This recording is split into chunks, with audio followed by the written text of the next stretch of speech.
Loktar friend. Hey everybody, it's Jason Blaha here, everyone's favorite orc, going full orc mode today. Now, I decided today I'm going to call this orc mode training because there's a bunch of people who whine and cry. Because, why you guys call it Bulgarian training? You're not doing clean jerks and snatches and front squats for 8 hours a day, 6 days a week. You don't live in Bulgaria. How dare you? So you know what?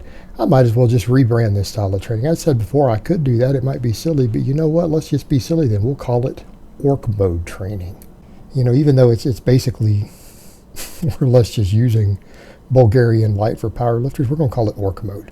Because, you know, that's what orcs care about. Orcs are big and thick and powerful with big forearms and traps and erectors. And, you know, this style of training suits that well.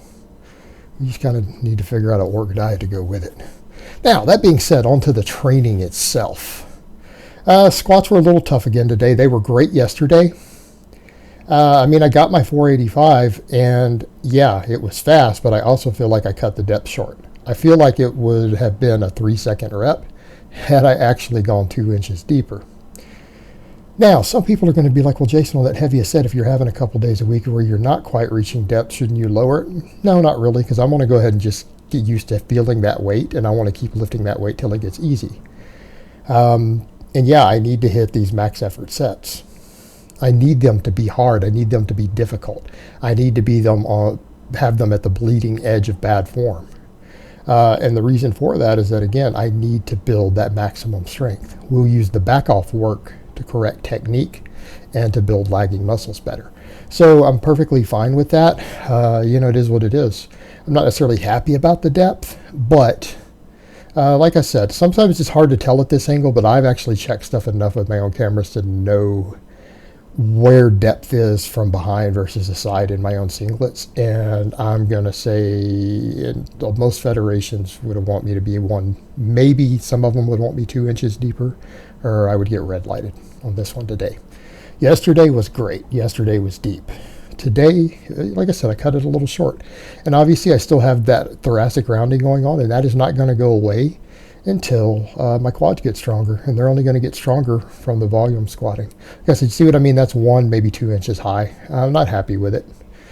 It was, like I said, a 2-second rep, but, you know, it was also a bit short. It would have been a second longer had I gone deeper. I swooshed today. The scale was down. The scale was down. We'll get to that in a minute. I did 405 for a triple, relatively challenging. And, you know, let's get to where we can do this 405 every day, right? Then we'll start adding more, either weight or more volume. But the long-term goal, where I think I need to be on this back-off work, I need to be able to do 425 for 2 sets of 3 on the back-off. So, you know, we're going to keep hammering this back-off work until we get there. And I think once we do that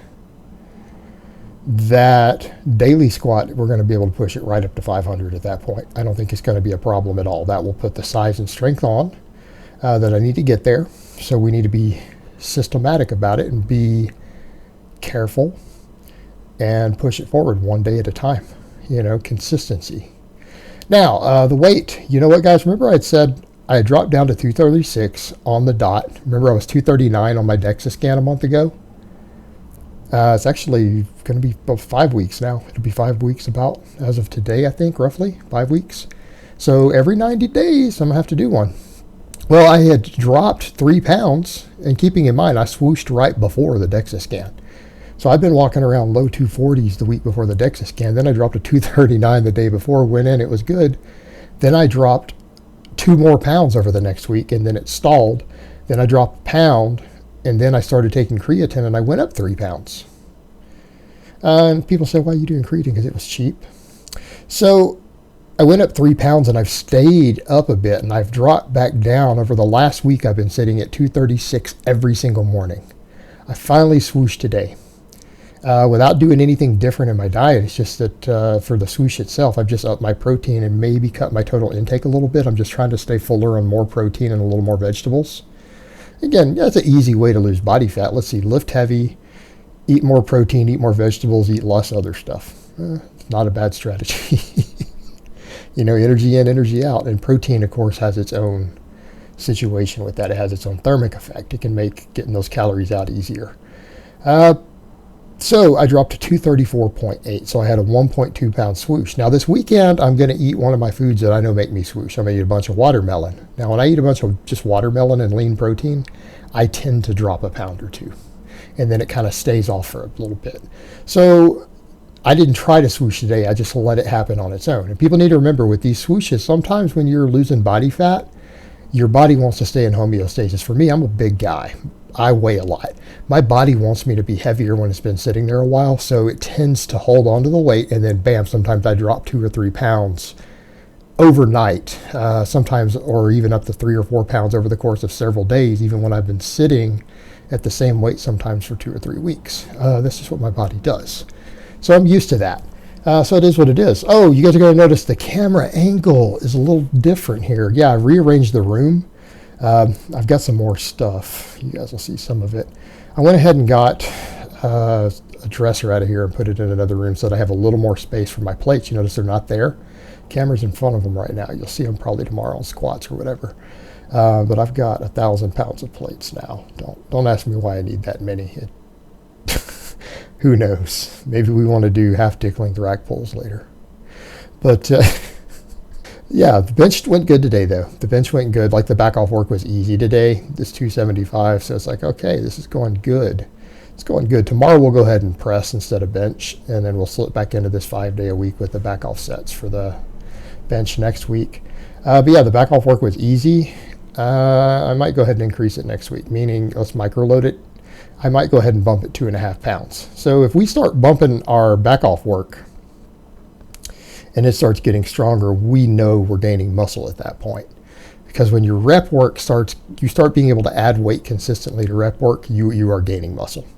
That will translate to more strength on the max. Deadlift today, notice I have wrapped my thumbs. Now, the thumb wrapping, I'm not going to do it all the time because I need that callus to build up. Because not every federation out there allows thumb wraps, thumb tape, right? Not all of them allow it. And for those curious, I'm using John Bros's tape. You know, guys, Everyday Bros Gym, for those curious, if you want to pick up some tape, it's awesome. It's sticky on both sides. Works wonders. It's a hell of a lot better than medical tape. But I'm just wrapping the part of my thumb where it's been blistering, just for today. And my God, did it make a difference. I also ordered straps because if I have days where I'm really struggling, I might have days where I have to pull with straps because of my thumbs, because I don't want to go back to mixed grip. And I'm not worried about the deadlift building my grip strength. I'm worried about building my hook grip. My grip strength is being built by doing 18 sets of rows every day with a supine grip and then pinch block work. This stuff is just to get my hook grip strong and keep it strong and to get my thumbs toughened up. So I'm going to have to go gradual with this. But, you know, the 465 today, which is what I've been doing this week, felt really easy on my thumbs with the tape. So I went ahead and I threw another 20 on and did one more. So I went ahead and did 485. And I know, guys, 485 isn't impressive even for me on a deadlift. You guys have seen me do 500 for 7 without a belt, right? It's been on camera. You guys watched me do sets of 5 with 515. So we're ways off, but I haven't deadlifted in months until starting recently again. And we got to work around this hook grip. But I have a feeling my deadlift strength's going to pop right back up as the hook grip adapts. It'll adapt right with the hook grip just fine. But I was happy with that set. And again, my thumbs are doing a hell of a lot better with that tape. So if I have days where my thumbs are just too uncomfortable, I'm going to use the tape. If that doesn't work, I'm going to have to strap. Not that worried about it though, because again, I'm getting all this other grip training in. And then I'll have days where I go no tape at all. So probably one day every week, we're going to go bare hands, right? Totally bare hands, maybe Mondays. Then we'll do tape. And then if I have to, I will strap towards the end of the week, depending upon how my thumbs are doing. And we'll just kind of do it as I have to, play it by ear. But the rows went good today. Getting that orc mode on right there. And like I said, that's my main accessory lift right now. But I'm doing a ton of it. I mean, again, 18 sets of 5 on supine rows off the floor every week. That's a real good accessory. You're training a lot of muscles. But I'm feeling better today in spite of the weight swoosh, because I've been feeling a little lethargic earlier this week. And now that the weight swooshed off, I actually felt fine. I don't feel low energy. So it's all good. My body's adapting to it. So more fat loss is going to come. All right, guys, but that's really all I have to say on that today. I hope it's been informative. And I will talk to you guys next time.